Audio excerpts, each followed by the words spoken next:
Yes, I had a meeting with one of our state representatives this morning and a couple other appointments that has pushed me back a little bit.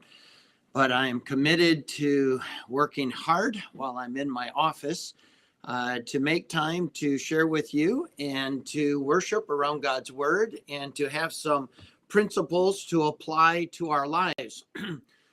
Psalm 131. Oh, I see that I didn't change the psalm from 130 to 131. So do that in the title. It's Psalm 131 that we're with today. And I've entitled it, The Value of a Quiet Soul. David is going to really help us with something here in how to manage a quiet soul, how to manufacture, if you will, a quiet soul. How can we be at peace, regardless of what is going on in the world, regardless of what is going on in our lives, regardless of what is going on in our bodies? How is it that we can be at peace? How is it that our soul can be quiet? And David is going to tell us a little bit about that in Psalm 131. And it says, Lord, my heart is not haughty, nor mine eyes lofty, neither do I exercise. That word exercise in the Hebrew would have the idea of occupy, might be a good way of saying it. Neither do I occupy myself or exercise myself in great matters or in things too high for me. In other words, I stay in my lane. I fulfill my role. I don't try to do other people's jobs. I don't try to insert myself where I'm not supposed to be. I don't take on things that are not my responsibility to take on. And David said, I just don't occupy things that are not to be important. And I can't make them more important than what they are. I just don't do that. I don't occupy my time. I don't occupy my brain power. I don't occupy my energy with things that I just shouldn't be involved in.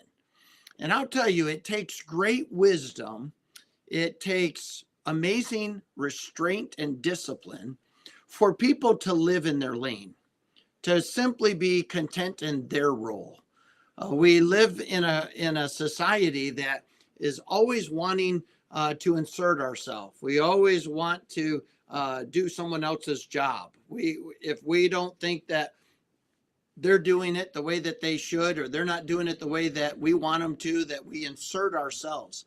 And we act like God isn't in control, like God can't deal with this, that God can't handle it. The problem isn't that we don't think God can handle it. We're afraid he won't handle it the way we want him to, or in the time frame we want him to. And it's really arrogant pride that inserts ourselves in something that we should patiently wait on the Lord and quiet our soul and let God work and let God do what he's going to do in his time frame, because it's just not ours to solve. And so that's what the psalmist is saying. He says, Lord, my heart is not haughty, nor my eyes lofty, neither do I exercise myself in great matters or in things too high for me. Surely I have behaved and quieted myself as a child that is weaned of his mother. My soul is even as a weaned child. Let Israel hope in the Lord from henceforth, or from right now and forever. So we need to decide right now, I am going to let God be God. I'm going to let God handle things that are not mine to handle. This has been a great psalm for me as it relates to settling my responsibility and what is my duty as it relates to what is going on in politics, what is going on in the world, what seems to be the latest news craze, or what is the next thing that the news gets us all ramped up over. That there are some things for which I am not going to solve personally, and they're too high for me. They're things that are too great a matter for me. I have a place that I occupy. I have a role that I play, and I have a responsibility in which to embrace. But I don't have to solve things that are not mine to solve. I don't have to prove things that are not mine to prove. And so the psalmist is really going to remind us that it starts with humbling ourselves. My heart is not haughty. In other words, I don't want to insert myself where God didn't ask me to be inserted. I'm not going to take on responsibilities or roles that God hasn't given to me. I'm not going to do that. My heart is not haughty, nor my eyes lofty. In other words, I'm not just looking to achieve. I'm not just looking to get. I'm not wanting more.